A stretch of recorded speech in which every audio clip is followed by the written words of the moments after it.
Histoire audio sur YouTube, chaîne Abricot TV. Road movie d'un serial killer fou. Gervais m'en vu ça. Épisode 14. Avant de décoller,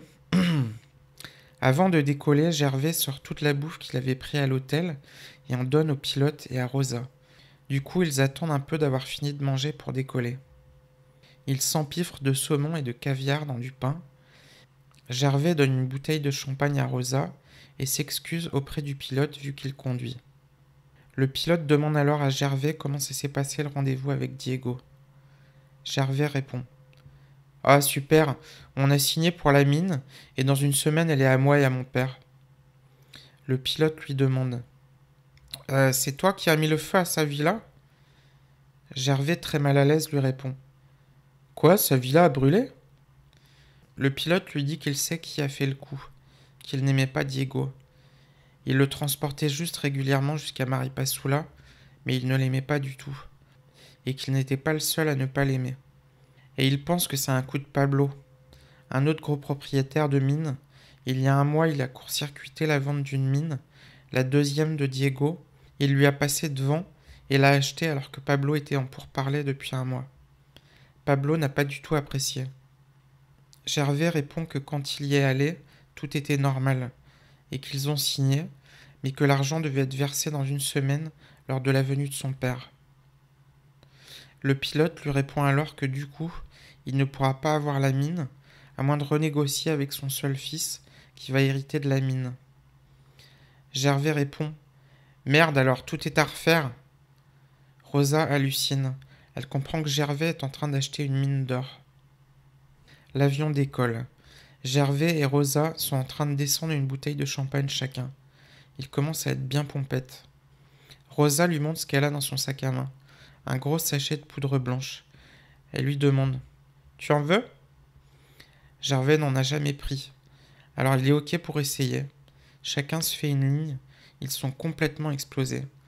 Gervais regarde la verdure de l'Amazonie à perte de vue. Il a l'impression que c'est du coton qui a été peint en vert. Il se sent flotter dans les airs. Il ne sait plus trop où il est. Il se retourne et quand il voit Rosa et ses grands yeux, il a l'impression qu'elle est une grenouille. Alors Gervais croisse pour parler avec elle. Rosa est morte de rire. Elle lui répond en croissant. Gervais explose de rire. Peu de temps après, ils s'endorment tous les deux. Quand Gervais se réveille, il voit par le hublot la verdure à perte de vue avec le soleil orange qui se couche à l'horizon. Il a l'impression que c'est une orange qui va tomber dans du coton vert. Il en rigole. Alors le pilote, se rendant compte que Gervais est réveillé, il lui dit qu'ils arrivent dans une quinzaine de minutes.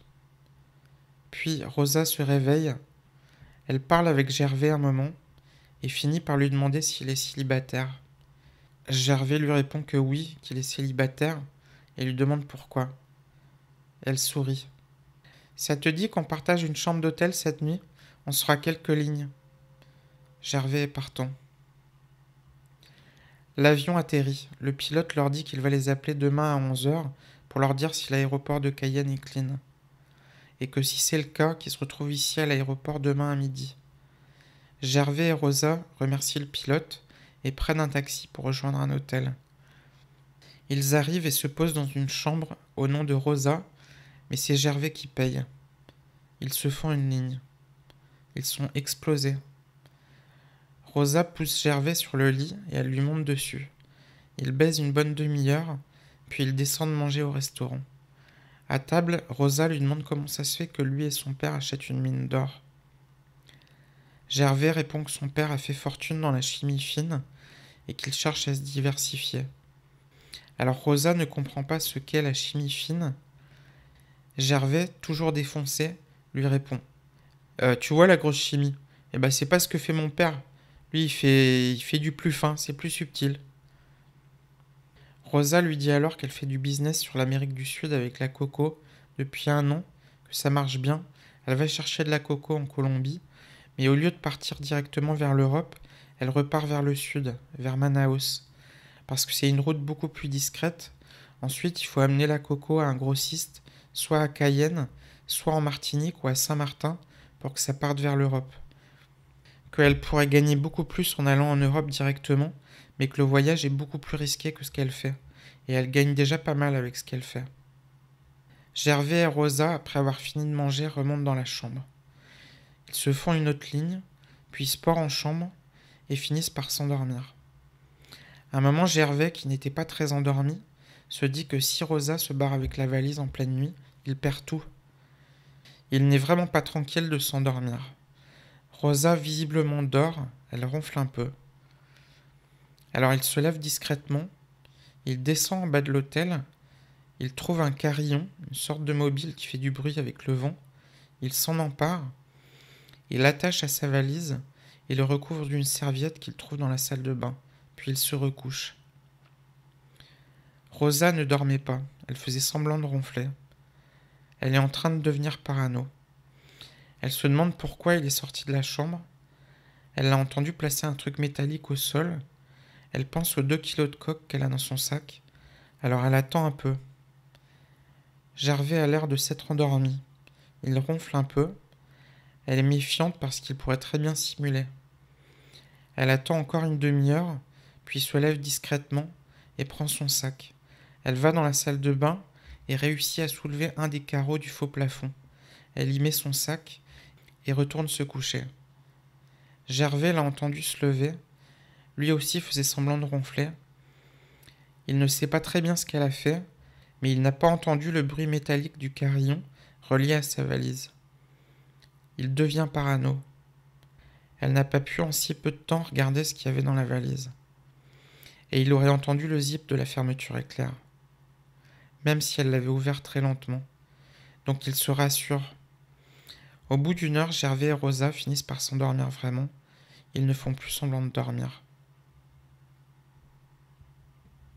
À 8 heures du matin, ça frappe fortement sur la porte. « Gendarmerie, ouvrez! Dépêchez-vous » Gervais et Rosa sont morts de peur. Ils se lèvent rapidement et s'approchent de la porte en se demandant ce qu'ils doivent faire. Ils décident d'ouvrir la porte. Le gendarme est surpris. « Vous n'êtes pas Frédéric Aubert ?» Le gendarme regarde vite fait dans la chambre. « Vous êtes tout seul ?» Gervais et Rosa ne comprennent pas. Un autre gendarme parle. Chef, on s'est trompé, c'était la 307, pas la 207. Le gendarme est confus. Ah, excusez-nous. C'est une erreur, désolé de vous avoir dérangé. La porte se referme. Rosa et Gervais soufflent. Ils ont eu chaud. Rosa explique qu'elle a mis son sac dans le faux plafond de la salle de bain cette nuit, au cas où, mais qu'elle n'imaginait pas de voir débarquer les gendarmes ce matin. Elle demande à Gervais. « Et toi, tu as rien qui craint dans tes affaires ?» Alors Gervais répond « Non, qu'il est clean.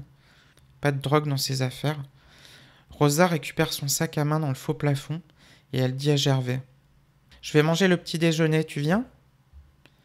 Gervais lui répond qu'il va prendre une douche, qu'il arrive dans 5 minutes, qu'il la rejoint. Gervais ferme la porte de la chambre. Il prend une douche rapidement en ne fermant pas la porte de la salle de bain, puis ensuite il détache le carillon, le mobile, de sa valise. Il ne sait pas trop quoi en faire, alors il a l'idée de le mettre dans le faux plafond de la salle de bain, puis il part avec sa valise et son sac à dos. Il descend et va parler à Rosa qui se trouve au restaurant. Changement de programme, je dois aller apporter des affaires à un ami qui est pas très loin, j'en ai pour 1 heure ou 2, je reviens ici pour 10h, 10h30. Ils s'échangent leurs numéros, puis Gervais s'en va. Dehors, il demande aux gens où il peut trouver un magasin de bricolage. Rapidement, il en trouve un. Il achète une pelle rétractable, une grosse malle en métal noir, une grande bâche bleue, un gros rouleau de scotch Chatterton beige. Il met le tout dans la malle. Il a du mal à la porter. Elle est plutôt lourde et il est déjà chargé. Alors il attend à la sortie du magasin. À un moment, il voit un gamin qui court vers lui. Il l'interpelle. « Tu sais où trouver un taxi ?» Le gamin lui répond que oui. Il sait où ils attendent. Alors Gervais lui donne un billet de 10 € et lui demande qu'il aille chercher un taxi pour le ramener devant le magasin. Même pas 5 minutes plus tard, un taxi arrive avec le gamin assis à l'arrière. Gervais remercie le gamin qui s'en va, puis Gervais dit au taxi qu'il veut prendre la route qui va vers l'est, qu'il doit rencontrer un Indien à environ 20 km de Maripasoula. Le chauffeur trouve ça bizarre. En plus, le type est hyper chargé. Le taxi démarre. Au bout de 20 km, Gervais lui demande de s'arrêter dans un virage. Il lui demande de l'attendre 1 heure et il donne un billet de 50 euros. Alors le taxi lui dit pas de problème, il attendra.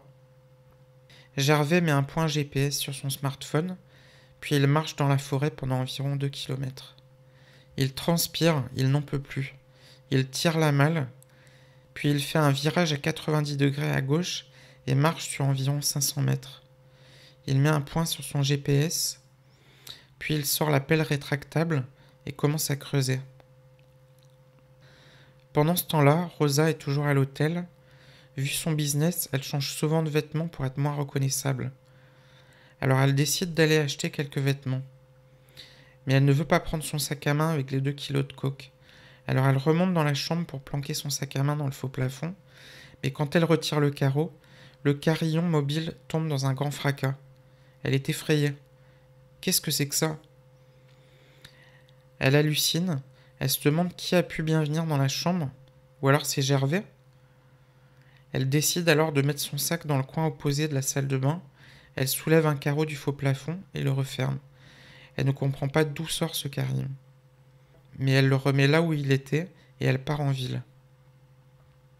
Gervais a chaud. Il n'en peut plus. Il continue de creuser. Quand le trou est assez grand, il met les 9 gros lingots d'or dans la malle, puis il va recompter les dollars. Comme c'est des liasses de 10 000 dollars, ça va être assez rapide à compter. Il pensait qu'il y en avait pour environ 300 000 dollars, mais il y a en réalité pour 670 000 dollars. Gervais n'en revient pas. Il décide de garder 170 000 dollars avec lui et de mettre 500 000 dollars dans la malle.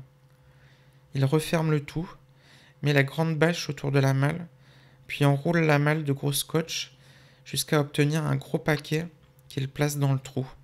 Puis il le rebouche de terre, il le tasse bien en sautant sur la terre, il déplace un gros caillou par-dessus, puis il parsème plein de feuilles mortes et quelques branchages pour qu'on ne voit pas que la terre a été retournée. Puis il retourne au taxi. Il transpire toujours autant, mais il est beaucoup moins lourd qu'à l'aller. Quand il revient à la route, le taxi n'est plus au niveau du virage. Gervais est furax. Gervais regarde l'heure. Il a mis 1h20. Il n'avait pas vu qu'il avait mis autant de temps. Dépité, il marche sur la route vers de là où ils sont venus.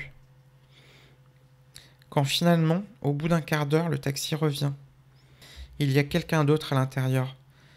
Le taxi lui dit « Désolé, j'ai été chercher ma femme qui va chercher des courses à Maripasoula. Ça a duré plus de temps que prévu. Je vous aurais bien appelé, mais j'avais pas votre numéro. Mais je m'attendais à vous trouver sur la route. » Gervais tire la gueule et monte dans le taxi. Il reçoit alors un appel de Rosa. « Alors, tu es où ?» Gervais répond qu'il arrive, qu'il va aller directement à l'aéroport et qu'elle le rejoint là-bas. Alors Rosa dit qu'elle y va aussi, que le pilote l'a appelé et que c'est ok pour partir à Cayenne 1 heure plus tôt que prévu. Gervais arrive avant Rosa. Le pilote est déjà là. Puis 5 minutes après, Rosa arrive. Le pilote fait chauffer le moteur et ils sont partis. Ils décollent. Rosa propose une ligne à Gervais. Il refuse, il a à moitié mal au crâne. Tous les deux s'endorment et se réveillent à l'atterrissage à Cayenne.